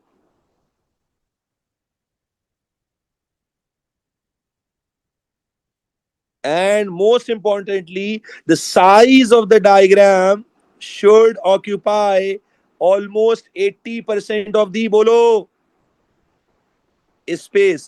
Are we supposed to do any shading in the diagram, beta? No, not at all. Is the examiner going to check the accuracy of the diagram? The finish of the diagram? No, not at all. The marks are going to be on the basis जो आपको बताई गई थी। अगर आप उन basis का ख्याल रखेंगे यू विल स्कोर मार्क्स, नहीं रखेंगे तो भाड़ में जाओ, नंबर कट जाएंगे, बाद में रोना गाना नहीं करना। आपको जो क्राइटेरिया बताया गया है, just remember to fulfil that criteria. ठीक है, इस क्राइटेरिया को याद रखना है और बस आपकी गेम ऑन है। आपको डायग्राम के अच्छे या बुरे होने पर नहीं जाना है, आपको डायग्राम के उस ओरिएंटेशन पे जाना है जिस ओरिएंटेशन पर आपको स्कोर मिलेगा। जाहिर है वो एक कलर डायग्राम दी हुई होगी, आपकी डायग्राम एक कलर डायग्राम जैसी नहीं होगी। आप एक सिंगल पेंसिल से डायग्राम बनाएंगे, you need to use maximum space. इसमें मुझे कोई शेडिंग नहीं करनी है, शेड करूंगा अलग अलग तो डायग्राम डायग्राम देखने में कैसी लग रही है that does not matters. Diagram का आउटलाइन, क्या मतलब आउटलाइन? देखो इस डायग्राम में यहाँ कर्व है, मेरी डायग्राम में भी कर्व आ गया, यहां पर ये देखो ये कर्व आ गया। यस और नो? इस डायग्राम में ये डबल आउटलाइन चल रही है, मेरी डायग्राम में भी डबल आउटलाइन आ गई। इस डायग्राम में सेंटर में तलवार जैसा पार्ट है, यहां आ गया। इस डायग्राम में इस तरह के बीज हैं 1 2 3 4 5, 1 2 3 4 5। इस डायग्राम 1 2 3 4 5, 1 2 3 4 5 और ये पीछे 6। Is this clear? Are you getting my point? Yes और नो? Is this clear? अब मैं इसमें करेक्शंस कहां करूंगा? I need to make sure कि ये डिसकंटिन्यूटी में खत्म कर दूं, तो वो मैं कर दूंगा। I need to make sure कि मेरे पास डिसकंटिन्यूअस लाइन कोई भी ना बचे। Did I use the maximum space? बोलो भाई जल्दी जल्दी। Did I use the maximum space? इतनी स्पेस गिवन थी, 80% से ज्यादा स्पेस मैंने यूज कर ली है। यस। ओरिएंटेशन क्लियर है? ठीक है, यहां पर मुझे कहां कहां करेक्शन करनी है वो मैं कर लेता हूं correction. Once I draw the diagram, I'll be doing the corrections at some points to just make sure that my diagram should be as। और मैंने एग्जाम में तुम्हें इसकी ट्रिक बताई थी। एग्जाम में तुम्हें क्या करना है, पहले हल्के हाथ से स्केच कर लेने। वंस आप कंफर्म कर लो, आपको अंदाजा हो जाए, देखो देखो हेड बाय हेड देखो आपको स्कोर कहां मिलेगा। पहला, स्पेस मैक्सिमम यूटिलाइज होनी चाहिए।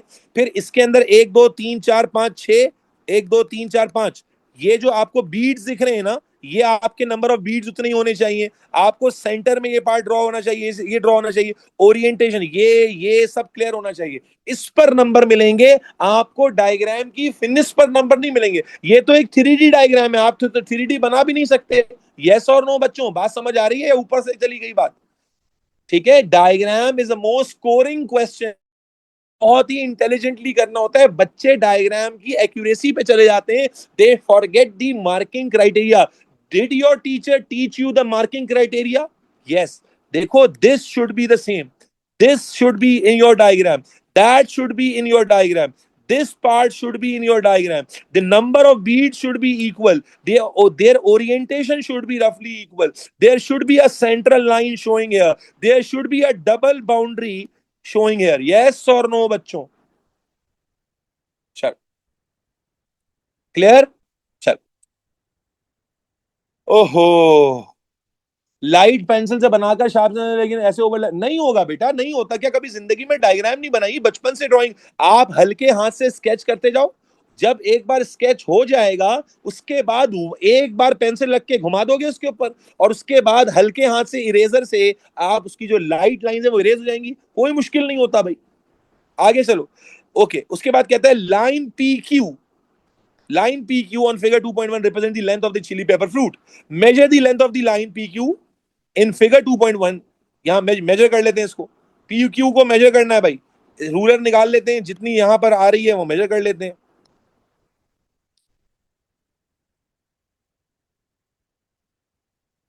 हाँ भाई, कितनी आ रही है? 7.4 सेंटीमीटर। कितना आ रहा है भाई? 7.7, 7.4 centimetre. Yes, according to this 7.4 centimetre आ रहा है। लेकिन हमें आपको बताया था बेटा, आपको मैंने अभी टिप्स, देखो मैं इंस्टाग्राम पे जो टिप्स डाल रहा हूं ना वो जरूर आपने देखनी है बच्चों। छोटी छोटी टिप्स जो है ना वो जरूर देखनी है। मैंने अभी भी बताया था और उस वक्त भी पढ़ाते हुए बताया था कि भाई आपने इस बात का ध्यान रखना है कि आपकी मेजरमेंट मिलीमीटर में हो। तो यहाँ लिखा हुआ भी है, तो 7.4 है, मल्टीप्लाई बाय 10 करोगे तो क्या हो जाएगा? 74 millimetre. Is this clear? Is this clear? अरे मल्टीप्लाई बाय 1000 नहीं। अल्लाह अकबर। 74, 7.4 मल्टीप्लाई बाय 10 होगा बेटा, 1 centimetre is equal to 10 millimetre, and then 1 millimetre is equal to 1000 micrometre. Micro थोड़ी है ये। उसके बाद कहता है calculate the actual length of the chilli pepper. हाँ भाई, एक्चुअल लेंथ निकालनी है, फॉर्मूला आपको मालूम है, magnification is given, length of PQ line भी आपको मालूम है, एक्चुअल लेंथ निकल जाएगी। Give your answer to three significant figure. Magnification कितनी गिवन थी बच्चों? मुफ्त के नंबर मिल रहे हैं, 1.7। तो यहां पर आपके पास फॉर्मूला आ जाएगा, 1.7 आ गया, और यहां पर आ गया 74 divided by actual length. Yes, तो एक्चुअल लेंथ इधर आ जाएगा बेटा। तो हमारे पास आ जाएगा एक्चुअल लेंथ का फॉर्मूला, क्या आ जाएगा बच्चों? बोलो। 74 डिवाइडेड बाय 1.7। बेटा कैलकुलेट करके बताएं जल्दी से, कितना आ रहा है? 74 डिवाइडेड बाय 1.7, 43.5। 43.5। अच्छा, कोई बच्चा कह रहा है भाई एग्जाम में तो सबको पेपर मिलेगा ना, हार्ड कॉपी मिलेगी। अल्लाह के बंदे, हार्ड कॉपी में सबका अलग कैसे आएगा? सबको हार्ड कॉपी मिलेगी। यहां अलग इसलिए आ रहा है क्योंकि paper zoom in zoom out हो रहा है भाई। क्या बातें कर रहे हो यार तुम लोग? एग्जाम में तो सबको सेम साइज का पेपर मिलेगा भाई, हार्ड कॉपी मिलेगी, कैसे अलग आएगा भाई? क्या बात कर रहे हो यार? देखें, जो पेपर आप सॉल्व करते हैं ना, जो एग्जाम में मिलता है उसका साइज अलग होता है, और जो पेपर, सर नहीं sir, good notes is accurate. अरे एक्यूरेट कहाँ होगा भाई? जूम इन जूम, क्या बेवकूफ वाली बात कर रहे हो? मैं इतनी बड़ी लाइन मेजर कर लूं और उसके बाद स्केल रखूं तो वो सेम थोड़ी आएगा भाई। ये अब मैं रखूं ये जूम इन करके, ये 8 हो गया, 7.8 हो गया, कैसे एक्यूरेट आएगा यार? क्या बातें कर रहे हो? चलो, ये भी सॉलिड मार्क्स थे बच्चों। Are we good to go? आगे चलो, पार्ट बी आ गया। Chilli pepper fruits contain reducing sugar. भाई रिड्यूसिंग शुगर पढ़ा है आप लोगों ने कभी जिंदगी में? बिल्कुल पढ़ा है। Reducing and non reducing sugar, student test a sample of chilli pepper fruits with Benedict solution to show that they contain reducing, state the result. Positive result क्या होता है भाई बेनेडिक्ट टेस्ट का? Colour of Benedict solution changes from, हाँ भाई, blue to, blue to, याद करो, brick red, यही होता था भाई। हालांकि रिमेंबर, इसमें मल्टीपल कलर चेंज होते थे, याद करो। Blue is a negative result, blue के बाद फिर मैंने बताया था traffic signal, green to yellow, फिर to orange to red. Yes, चल, बेहतरीन हो गया। उसके बाद क्या कह रहा है? फिर 2 नंबर का मैथ्स आ गया भाई, बहुत मैथ्स आई है इस पेपर में। ये मैथ जो है ना, जबरदस्त सवाल है। क्या कहता है भाई, the sugar content of the chilli pepper fruits increases as the fruit ripens. Okay, कहता है शुगर कंटेंट बढ़ जाता है जब फ्रूट पकता है। Scientist have found that the mean sugar content of chilli pepper fruit increases from 19.6 per kg unripe chili pepper to 36.1 per kg in ripe chili pepper. Calculate the percentage increase. भाई percentage increase आप math physics में निकालते हैं, कैसे निकालते हैं percentage increase? Percentage increase कैसे निकालते हैं भाई? Final value minus initial value divided by, physics math में पढ़ा है भाई, final value divided by initial value, final value minus initial value divided by initial value multiply by 100। Percentage change in length physics में निकालते हो, diameter में, thermal expansion में, final value minus initial value divided by the initial value और the original value. अगर किसी को formula नहीं पता है तो याद होना चाहिए, फिजिक्स में आप करते आते हैं, फिजिक्स में सबसे ज्यादा इस्तेमाल होता है परसेंटेज चेंज, थर्मल एक्सपेंशन में यूज होता है ना भाई, कि भाई वो वायर को हीट किया, एक्सपैंड कर दिया, कितना परसेंटेज चेंज आया। आपको final length minus initial divided by original या initial length and multiply by 100 करना होता है। करें भाई, फाइनल वैल्यू कितनी थी 36.1, यूनिट सबके सेम है, माइनस इनिशियल कितनी थी 19.6 डिवाइडेड बाय 19.6 मल्टीप्लाई बाय 100। अब ये 19.6 से 19.6 को काट मत देना, 19.6 से 19.6 को काट मत देना भाई। जी बेटा जल्दी से बताएं। 84.18 देखो लिखा हुआ है, 2 डेसिमल प्लेसेस में देना है आंसर, तो 84.18 2 डेसिमल प्लेसेस है, यस और नो? 2 डेसिमल प्लेसेस में देना है भाई 84.18। Okay, clear clear clear, okay. और देखो पीछे क्या कहा था उसने, 3 सिग्निफिकेंट फिगर कहा था, तो ये हमारा 3 सिग्निफिकेंट फिगर है, तो ये भी ठीक था। ये सारे सॉलिड मार्क्स हैं। ओके भाई, finally we have the last question of 6 marks. Investigation आ गई भाई, किस चीज की इन्वेस्टिगेशन आई है? To determine the effect of wind speed on the rate of transpiration. अब यहां पर बेटा मैं आपको एक कंसेप्ट सिखा देता हूं, मैंने कहा था नोट्स अच्छे से पढ़ना, याद रखो। जब भी प्लांट का एक्सपेरिमेंट आ जाए और उसमें रेट ऑफ फोटोसिंथेसिस मेजर करना हो, रेट ऑफ ट्रांसपिरेशन मेजर करना हो, समझना, जब भी प्लांट का कोई एक्सपेरिमेंट आ जाए जिसमें रेट ऑफ फोटोसिंथेसिस मेजर करना हो या रेट ऑफ ट्रांसपिरेशन मेजर करना हो, तो बेटा इसको करने के लिए हम यूज करते हैं एक डिवाइस जिसे पोटोमीटर कहते हैं। पोटोमीटर, ठीक है, ये अक्सर बना हुआ भी आ जाता है, नहीं तो मैंने नोट्स में दिए हैं आपको, पहले डायग्राम दिखाता हूं, निकाल के रखी हुई है और फिर आपको बताता हूं।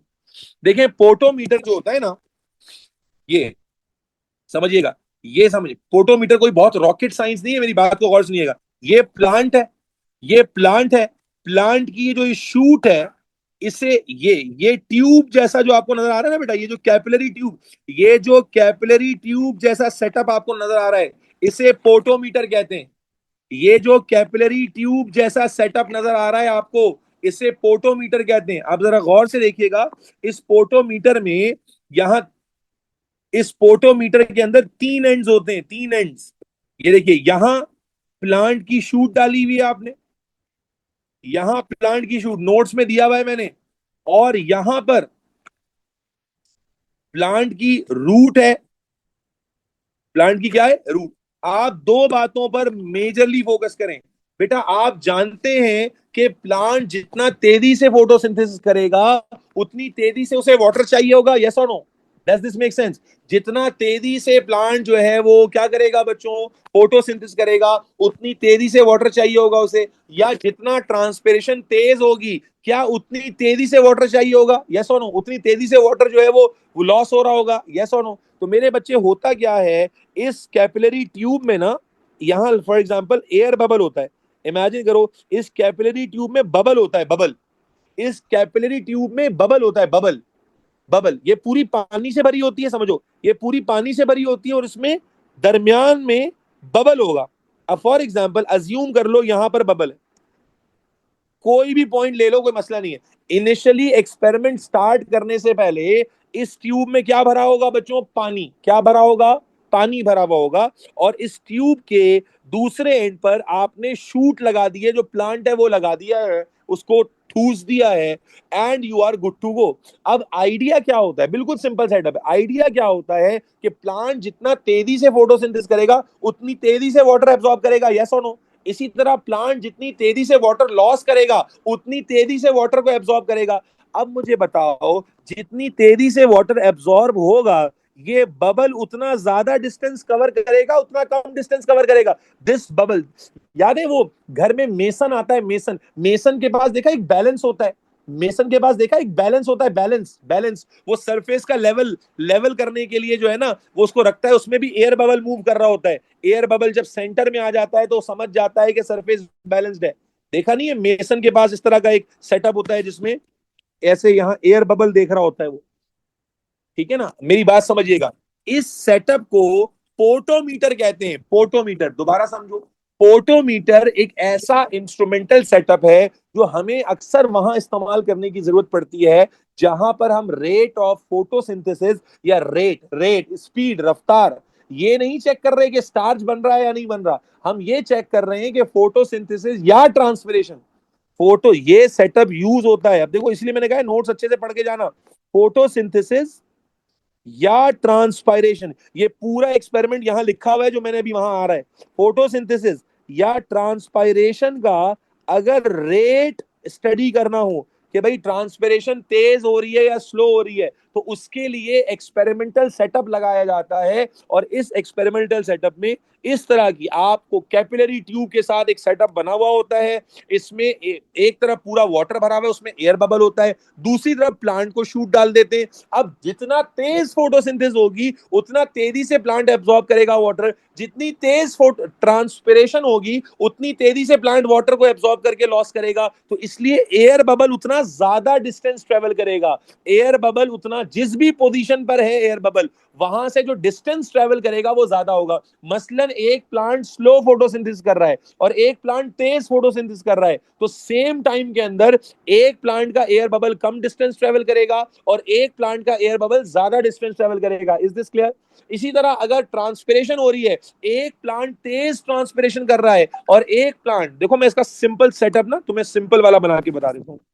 आप किसी भी तरह मान लो ये एक ट्यूब है, let me give you a more, ये एक ट्यूब है, ये पूरी पानी से भरी हुई है,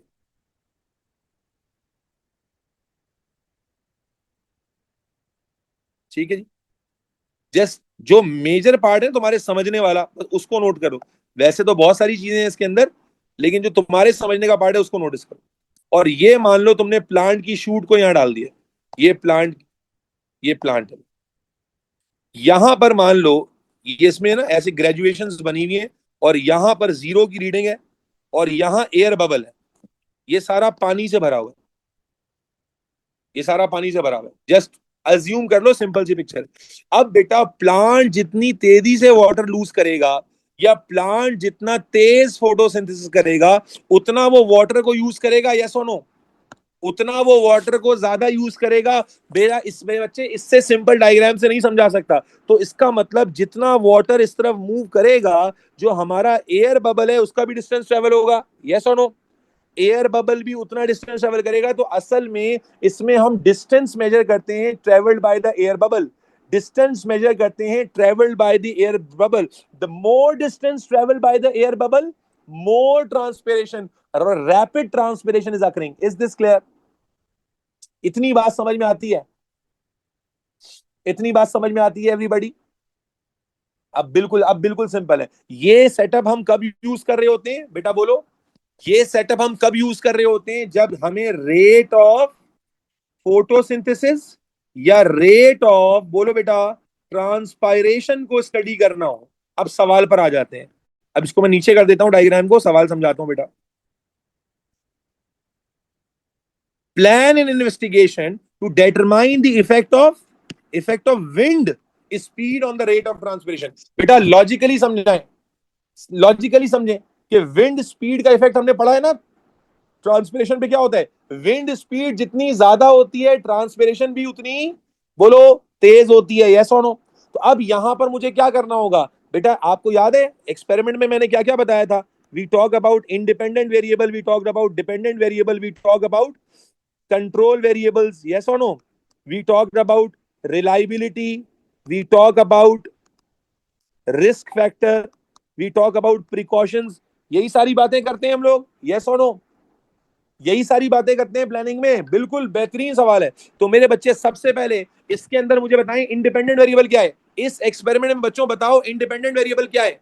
what is the independent variable in this experiment? Wind speed. तो विंड स्पीड को कैसे चेंज करेंगे भाई? मैं प्लांट लूंगा पोटोमीटर वाले सेटअप में, मैं पोटोमीटर अरेंज करूंगा विद प्लांट, सेटअप करूंगा, और प्लांट के लिए मैं एक पंखा ले लूंगा, पंखा रख लूंगा। अब पंखे की विंड स्पीड अलग अलग कैसे होगी? आप जानते हैं पंखे में अलग अलग सेटिंग होती है ना भाई। मैं दो काम कर सकता हूं, या तो पंखे का डिस्टेंस, फॉर एग्जाम्पल मैंने देखो यहां पर पंखा रख लिया, यहां पर पंखा रख लिया, फॉर एग्जाम्पल ये पंखा रख लिया। अब या तो मैं पंखे का डिस्टेंस सेम रखूं, डिस्टेंस सेम रखूं, और पंखे की जो है सेटिंग होती है विंड स्पीड की, पहले पंखा स्लो चला दूं, फिर पंखे के रेगुलेटर से नेक्स्ट टाइम में स्पीड बढ़ा दूं, फिर स्पीड और बढ़ा दूं, ये भी कर सकता हूं। और मैं ये भी कर सकता हूं, मैं ये भी कर सकता हूं कि पहले मैं पंखा रखूं 1 मीटर के डिस्टेंस पर, फिर रखूं 2 मीटर के डिस्टेंस पर, फिर मैं रखूं। देखो मैंने इसीलिए समझाया था, केमिस्ट्री के बाद भी मैंने ऑडियो डाला था कि प्लानिंग करने के बहुत सारे तरीके होते हैं, बस वो लॉजिकल होने चाहिए। Is this clear? तो मैं यूं भी कर सकता हूं, क्योंकि आप ये समझ रहे हो कि मुझे स्पीड ऑफ विंड अलग अलग करनी है, तो या तो मैं पंखे और प्लांट के दरमियान डिस्टेंस को बढ़ाता चला जाऊंगा, या मैं डिस्टेंस सेम रखूंगा, जो रेगुलेटर होता है उससे जो पंखे की रोटेशन स्पीड है उसको चेंज करूंगा। Does this make sense? Does this make sense बच्चों? और मैं क्या करूंगा बेटा, हर स्पीड के ऊपर मैं डिस्टेंस मेजर करूंगा travel by the air bubble in the photometer. हर डिस्टेंस, हर एक स्पीड पर मैंने फॉर एग्जांपल 10 मिनट तक चलाया पंखा, 10 मिनट तक चलाया पंखा एक स्पीड पर, और मैंने देखा 10 मिनट में एयर बबल ने कितना डिस्टेंस ट्रेवल किया, यस और नो। फिर मैंने फिर मैंने विंड स्पीड को और बढ़ा दिया, फिर 10 मिनट तक देखा, और 10 मिनट में देखा एयर बबल ने कितना ट्रेवल किया, फिर और स्पीड को बढ़ा दिया, फिर देखा 10 मिनट में एयर बबल ने कितना ट्रेवल किया। Does this make sense? बोलो बेटा, does this make sense? Absolutely yes. या मैं ये कर सकता हूं कि मैंने पंखा पहले 1 मीटर पे रखा, और 10 मिनट या 15 मिनट के बाद मैंने डिस्टेंस मेजर कर। डिस्टेंस कौन सा मेजर करेंगे बेटा? पोटोमीटर वाली कहानी तुम लोगों को समझ में आ गई? Potometer is used where when we are supposed to study rate of photosynthesis, और रेट फैक्टर नहीं, रेट ऑफ फोटोसिंथेसिस और रेट ऑफ ट्रांसपिरेशन। तो हम यहाँ पोटोमीटर यूज करते हैं, जिसमें हम क्या मेजर करते हैं? Distance travelled by the air bubble. ठीक है जी, distance travel by the air bubble. बेटा हर एक्सपेरिमेंट में कंट्रोल नहीं बनता, हाँ यहां कंट्रोल वेरिएबल बनेंगे। कंट्रोल वेरिएबल बताओ इसमें क्या होगा? कंट्रोल वेरिएबल क्या होगा इसमें बताओ बच्चों? क्या चीज कंट्रोल करें? विंड स्पीड हम चेंज कर रहे हैं, तो टेम्परेचर कंट्रोल कर सकते हैं कि टेम्परेचर हर बार सेम रखना जरूरी है, यस और नो। या जो प्लांट है वो भी सेम रखें, भाई सेम प्लांट यूज करें ना, सेम प्लांट, ये नहीं कि पहली स्पीड पे अलग प्लांट यूज कर लिया, दूसरी स्पीड पे अलग प्लांट यूज कर लिया, फिर तो एरर आ जाएगा, यस और no. What is the way to increase the reliability? Light intensity, very good, light intensity same रख सकते हैं।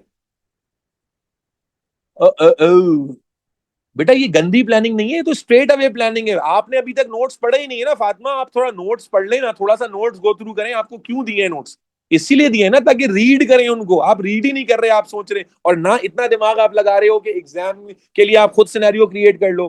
ठीक है, जब आप एक बार रीड कर लेंगे ना समझ कर, तो चीजें आपके दिमाग में बहुत खुल जाएंगी बच्चे। अच्छा मुझे बताएं रिलायबिलिटी के लिए क्या करते हैं? हम रिपीट करते हैं एक्सपेरिमेंट और मीन वैल्यू ले लेते हैं। और क्या करते हैं? We can perform this experiment with multiple types of plants, yes और नो। हम मल्टीपल टाइप्स के प्लांट के साथ एक्सपेरिमेंट कर सकते हैं, यस। इसी तरह इस एक्सपेरिमेंट में रिस्क क्या है? कोई रिस्क है इस एक्सपेरिमेंट में? Do we have any risk in this experiment? Yes we have. क्या? ढूंढो। प्लांट के पास तो कोई रिस्क नहीं है, प्लांट से एलर्जी का रिस्क हो सकता है, लेकिन ये तो रिस्क है ना, फैन इलेक्ट्रिकल सप्लाई से चल रहा है, तो इलेक्ट्रिकल सप्लाई की वजह से करंट का रिस्क है ना, करंट स्पार्क होने का रिस्क है, पानी भी है यहाँ, करंट भी है, तो यहाँ रिस्क क्या बनेगा? फैन की वजह से रिस्क क्रिएट हो सकता है कि जो फैन है उसमें इलेक्ट्रिकल स्पार्क हो सकता है, तो आपने फैन से डिस्टेंस पे रखना है, मेक श्योर करना है कि उसकी सराउंडिंग गीली ना हो, यस, इलेक्ट्रिक शॉक वगैरह। हो गई सारी बातें पूरी? अब लिखवा दूं? चलें, अब लिखवा देता हूं। अब देखें लिखते कैसे हैं, सारी बातें पहले वर्बली डिस्कस की, अब लिख लेते हैं। Setup a potometer with a plant. अब देखो इतनी पोटोमीटर की बकवास जो है ना, एक लाइन में आती है, एक line, setup a potometer with a plant, बस। ये आपने ये थोड़ी बताना कि पोटोमीटर क्या होता है, आपको पता होना चाहिए बस, setup a potometer with a plant, keep or place a fan with regulator, या तो फैन विद रेगुलेटर ले ले। दो देखो यहां दो तरीके हैं, या तो रेगुलेटर वाला फैन ले लूं या मैं फैन को अलग अलग डिस्टेंस पे रख लूं, यस और नो, दोनों तरीके हैं। Is this clear? तो place a fan with regulator और place a fan at distance of 1 metre, 2 metre, 3 metre at same speed. कोई एक अप्रोच लोगे फ्रॉम दी प्लांट। ये बात समझ में आ गई बच्चों? कोई एक अप्रोच लेंगे, या तो हम क्या करेंगे रेगुलेटर वाला फैन लेंगे, या तो उसकी उसकी स्पीड चेंज करेंगे और डिस्टेंस सेम रखेंगे। मेरी बात समझ में आ रही है? मैं दोनों नहीं ले सकता, गड़बड़ हो जाएगी, बार बार लिखना पड़ेगा। मैं इसको मिटा रहा हूं। आपको ये दो अप्रोचेस समझ में आ गई है? मैं दो काम कर सकता हूं, या तो फैन विद रेगुलेटर ले लूंगा, या तो फिर मैं क्या करूंगा बच्चों बताओ, मैं फैन लूंगा, सेम स्पीड पे चलाऊंगा, अलग अलग डिस्टेंस पे रखूंगा। फहद अली बात क्लियर है बेटा? Place a fan with regulator eight lowest speed at fixed distance from plant. Now observe the distance travel by, कौन ट्रेवल करेगा? By air bubble in potometer after let suppose 30 minutes. भाई photosynthesis के लिए significant time दे रहे हैं 30 minutes. क्या ख्याल है भाई? 30 मिनट के बाद आप जो है वो देख लें कि कितना डिस्टेंस ट्रेवल किया है एयर बबल ने। Is this clear? Now repeat the experiment at different speed. भाई हम स्पीड चेंज कर रहे हैं ना, यस और no? Medium speed and then high speed and then high speed, and each time measure distance traveled by air bubble in photometer। मैंने regulator वाली approach ली है, आप कौन सी अप्रोच और भी ले सकते थे कि फैन सेम रहता, सेम स्पीड रहती, डिस्टेंस अलग अलग हो जाता। यस एवरीबॉडी, ये डिपेंडेंट इंडिपेंडेंट वेरिएबल की बात समझ में आ गई? अरे ला रहा हूं भाई, पहले डिपेंडेंट, अरे तुम लोग क्या दरमियान में घिचपिच कर दोगे? पहले डिपेंडेंट इंडिपेंडेंट डिपेंडेंट वेरिएबल की बात तो पूरी करने दो। यहां पर हमारी बात पूरी हो गई कि इंडिपेंडेंट वेरिएबल अलग अलग स्पीड पे सेटअप किया है और हर स्पीड पे dependent variable which is the distance travelled by the air bubble वो मेजर किया है। Yes after 30 minutes. क्लियर है? क्लियर है? अब आप जो है वो टेम्परेचर और लाइट इंटेंसिटी और type of plant should be same in all cases। आ गई कंट्रोल वेरिएबल की बात? बोला बोलो, कंट्रोल वेरिएबल की बात आ गई बच्चों? कंट्रोल वेरिएबल की बात आ गई बच्चों? यस और नो? सर कंट्रोल वेरिएबल में हम टाइम तो major distance of air bubble ले सकते हैं टाइम तो नहीं, डिस्टेंस ट्रेवल तो वो है ना, डिस्टेंस ट्रेवल तो डिपेंडेंट वेरिएबल है। टाइम कुड भी कंट्रोल वेरिएबल के, सबके लिए इक्वल टाइम होना चाहिए, सबके लिए इक्वल टाइम होना चाहिए। यस और नो? बेटा जन्नत मुनीर, कंट्रोल एक्सपेरिमेंट हर केस में नहीं बनता है बच्चे। कंट्रोल एक्सपेरिमेंट केस ही नहीं बनेगा। यहाँ क्या करोगे? प्लांट उड़ा दोगे क्या? है क्या करोगे? प्लांट उड़ा दोगे? चले जी, ये तो हो गया कंट्रोल वेरिएबल। अब उसके बाद रिलायबिलिटी की बात ऐड कर लो। रिपीट द एक्सपेरिमेंट, बोलो भाई, 2 to 3 times and take mean value। yes or no बेटा?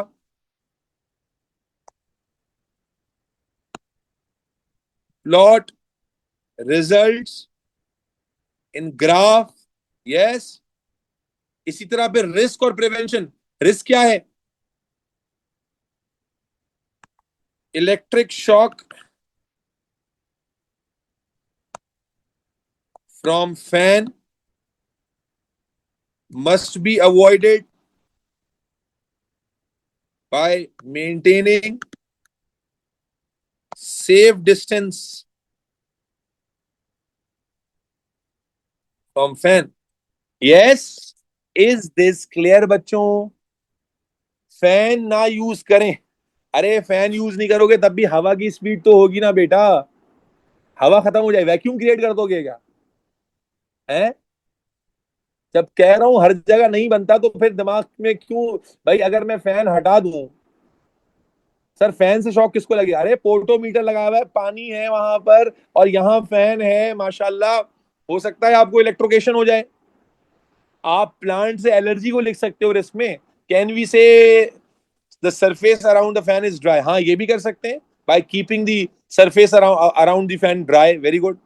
सर वॉल्यूम यूज नहीं मेजर कर सकते फ्रॉम दी? हाँ कर सकते हैं आयशा, लेकिन याद रखें सबसे इजीएस्ट वे होता है नंबर ऑफ एयर बबल को, क्योंकि वाटर का कंटिन्यूस सोर्स होता है। वाटर का वॉल्यूम भी मेजर किया जा सकता है, वो इतना ऊपर नहीं जाए। एयर बबल पे रखें। मल्टीपल प्लांट्स नहीं होंगे। मल्टीपल प्लांट्स तो हम उस वक्त करेंगे जब हमें रिलायबिलिटी, रिलायबिलिटी में हमें एक बात लिखनी थी, क्योंकि अलग से तो देखो पूछी भी नहीं थी।